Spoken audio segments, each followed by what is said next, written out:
नमो भगवते वासुदेवाय नमः। हर हर महादेव। मेरी सभी माताओं बहनों और भाई बंधुओं को मेरा नमस्कार है और भारती वंदिनी चैनल में आप सभी का स्वागत है। मित्रों, कहा जाता है कि कोई भी व्रत तब तक पूरा नहीं होता जब तक उस व्रत की व्रत कथा न सुनी जाए। इसलिए आज मैं आप सभी को हरतालिका तीज की पवित्र कथा सुनाने जा रही हूँ। अतः आपसे आग्रह है कि वीडियो को पूरा देखिएगा और यदि अभी तक आपने चैनल को सब्सक्राइब नहीं किया है तो चैनल को सब्सक्राइब करके बगल में बनी घंटी को जरूर दबा लीजिएगा ताकि मैं आपके लिए ऐसी ही कथा कहानियाँ लाती रहूं। तो चलिए माँ पार्वती और भोलेनाथ के दर्शन करते हुए कथा को शुरू करते हैं। परंतु उससे पहले आइए जानते हैं हरतालिका तीज के व्रत के महत्व को। मित्रों, हरतालिका तीज का व्रत पूर्ण रूप से माता पार्वती और भगवान शिव से जुड़ा है। कैसे माता पार्वती ने तपस्या करके भगवान शिव को अपने पति रूप में प्राप्त किया, इस व्रत से जुड़ी कथा में भी इसी का जिक्र है। हर साल ये त्योहार भाद्रपद माह के शुक्ल पक्ष की तृतीया तिथि को मनाया जाता है। ये व्रत मुख्य रूप से सुहागिन महिलाओं के लिए है। इस दिन सुहागिन महिलाएं अखंड सौभाग्य और सुखी वैवाहिक जीवन के लिए व्रत रखती हैं। वहीं कुमारी कन्याएं मनचाहा वर पाने के लिए भी यह व्रत रखती हैं। इस व्रत में महिलाएं मां गौरी और शिव जी का पूजन करती हैं, साथ ही सौभाग्यवती होने का आशीर्वाद मांगती हैं। विवाहित महिलाओं के लिए यह व्रत बेहद महत्वपूर्ण माना जाता है। हरतालिका तीज व्रत कठिन होता है क्योंकि इस दिन महिलाएं निर्जला उपवास करती हैं। इस दिन पूजा के दौरान व्रत कथा सुनने से पूजा का पूर्ण फल प्राप्त होता है। तो चलिए माँ पार्वती और शिव जी के दर्शन करते हुए हरतालिका तीज व्रत कथा का रसपान करते हैं।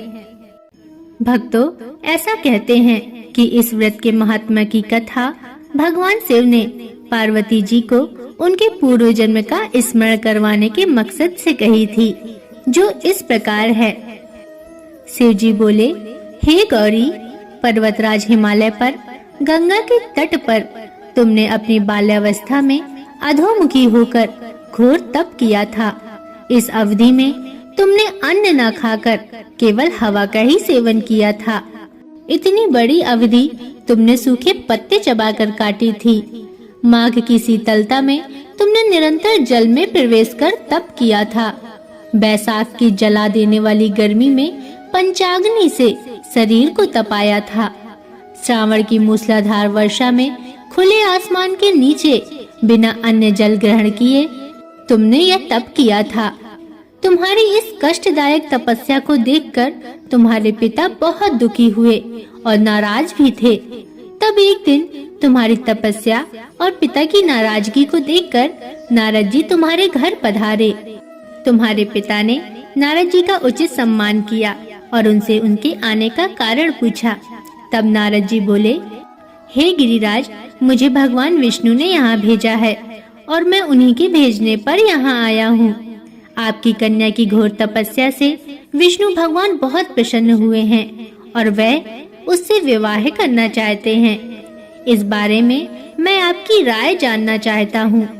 नारद जी की बात सुनकर पर्वतराज अति प्रसन्नता के साथ बोले, श्रीमान, यदि स्वयं विष्णु मेरी कन्या का वरण करना चाहते हैं तो मुझे क्या आपत्ति हो सकती है। वे तो साक्षात ब्रह्म हैं। यह तो हर पिता की इच्छा होती है कि उसकी पुत्री सुख संपदा से युक्त पति के घर की लक्ष्मी बने। तब नारद जी तुम्हारे पिता की स्वीकृति पाकर विष्णु जी के पास गए और उन्हें विवाह तय होने का समाचार सुनाया। परंतु जब तुम्हें इस विवाह के बारे में पता चला तो तुम्हारे दुख का ठिकाना न रहा। तुम्हें इस प्रकार से दुखी देखकर तुम्हारी एक सहेली ने तुम्हारे दुख का कारण पूछा तो तुमने बताया, मैंने सच्चे मन से भगवान शिव का वरण किया है, किंतु मेरे पिता मेरा विवाह विष्णु जी के साथ तय कर दिया है। मैं विचित्र धर्म संकट में हूँ। अब मेरे पास प्राण त्याग देने के अलावा कोई और उपाय नहीं बचा। तुम्हारी सखी बहुत ही समझदार थी उसने कहा, प्राण छोड़ने का यहाँ कारण क्या है? संकट के समय धैर्य से काम लेना चाहिए। नारी के जीवन की सार्थकता इसी में है कि जिसे मन से पति रूप में एक बार वर्ण कर लिया, जीवन पर्यंत उसी से निर्वाह करे। सच्ची आस्था और एक निष्ठा के समक्ष तो भगवान भी असहाय हैं। मैं तुम्हें घनघोर वन में ले चलती हूँ, जो साधना तल भी है और जहाँ तुम्हारे पिता तुम्हें खोज भी नहीं पाएंगे। मुझे पूर्ण विश्वास है कि ईश्वर अवश्य ही तुम्हारी सहायता करेंगे। अपनी सखी की बात सुनकर और उससे सहमत होकर, हे गौरी, तुमने ऐसा ही किया और तुम अपनी सखी के साथ घनघोर वन में चली गई। यहाँ तुम्हारे पिता तुम्हें घर में न पाकर बड़े चिंतित और दुखी हुए। वे सोचने लगे कि मैंने तो विष्णु जी से अपनी पुत्री का विवाह तय कर दिया है। यदि भगवान विष्णु बारात लेकर आ गए और कन्या घर पर नहीं मिली तो बहुत अपमान होगा। ऐसा विचार करके पर्वतराज ने चारों ओर तुम्हारी खोज शुरू करवा दी। इधर तुम्हारी खोज होती रही, उधर तुम अपनी सहेली के साथ नदी के तट पर एक गुफा में मेरी आराधना में लीन रही। भाद्रपद तृतीया शुक्ल को हस्त नक्षत्र था। उस दिन तुमने रेत के शिवलिंग का निर्माण किया। रात भर मेरी स्तुति में गीत गाकर जागरण किया। तुम्हारी इस कठोर तपस्या के प्रभाव से मेरा आसन हिल उठा और मैं शीघ्र ही तुम्हारे पास पहुंचा और तुमसे वर मांगने को कहा। तब अपनी तपस्या के फलभूत मुझे अपने समक्ष पाकर तुमने कहा, हे भोलेनाथ, मैं आपको सच्चे मन से पति के रूप में वरण कर चुकी हूँ। यदि आप सचमुच मेरी तपस्या से प्रसन्न होकर यहाँ पधारे हैं तो मुझे अपनी अर्धांगिनी के रूप में स्वीकार कर लीजिए। तब तथास्तु कहकर मैं कैलाश पर्वत पर लौट गया। प्रातः होते ही तुमने पूजा की समस्त सामग्री नदी में प्रवाहित करके अपनी सखी सहित व्रत का वरण किया। उसी समय गिरिराज अपने बंधु बांधव के साथ तुम्हें खोजते हुए वहां पहुँचे।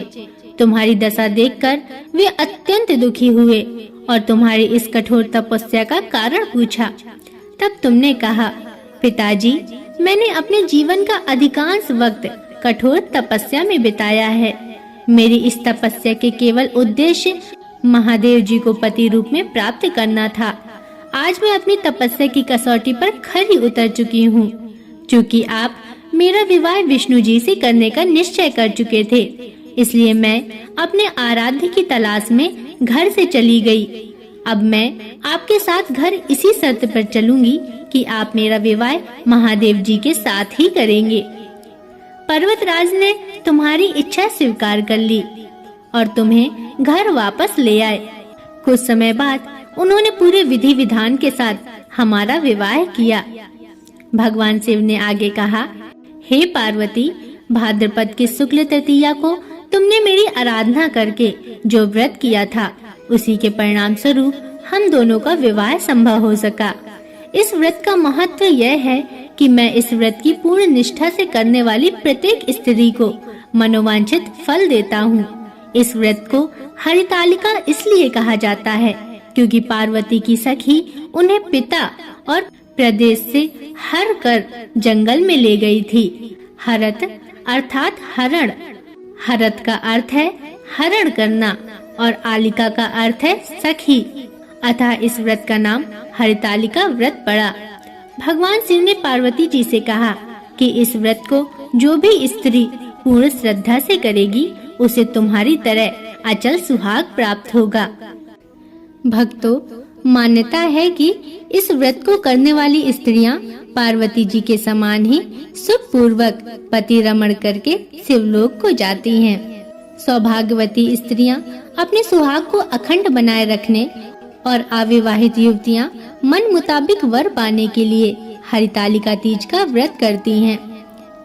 इस दिन व्रत करने वाली स्त्रियां सूर्योदय से पूर्व ही उठ जाती हैं और नहाकर पूरा श्रृंगार करती हैं। पूजन के लिए केले के पत्तों से मंडप बनाकर गौरी शंकर की प्रतिमा स्थापित करती हैं। इसके साथ पार्वती जी को सुहाग का सारा सामान चढ़ाया जाता है। रात में भजन कीर्तन करते हुए जागरण कर 3 बार आरती की जाती है और शिव पार्वती विवाह की कथा सुनी जाती है। इस व्रत के व्रती को शयन का निषेध है, इसके लिए उसे रात्रि में भजन कीर्तन के साथ रात्रि जागरण करना पड़ता है।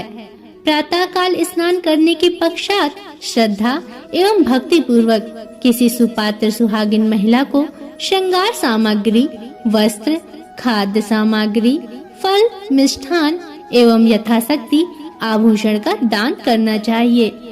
रेत के बनाए हुए शिवलिंग को जलाशय में विसर्जित किया जाता है और खीरा खाकर व्रत को संपन्न किया जाता है। तो भक्तों, प्रेम से बोलिए हर हर महादेव, जय माँ पार्वती। मित्रों, आशा करती हूँ कि आपको यह व्रत कथा पसंद आई होगी। अगर इसमें कोई त्रुटियां हैं तो मुझे क्षमा करें और आपको वीडियो कैसी लगी हमें कमेंट करके जरूर बताएं। और आपसे पुनः निवेदन है कि जाने से पहले चैनल को सब्सक्राइब अवश्य करें और बगल में बनी हुई बेल आइकन को जरूर दबा लें और कमेंट में जरूर लिखें हर हर महादेव।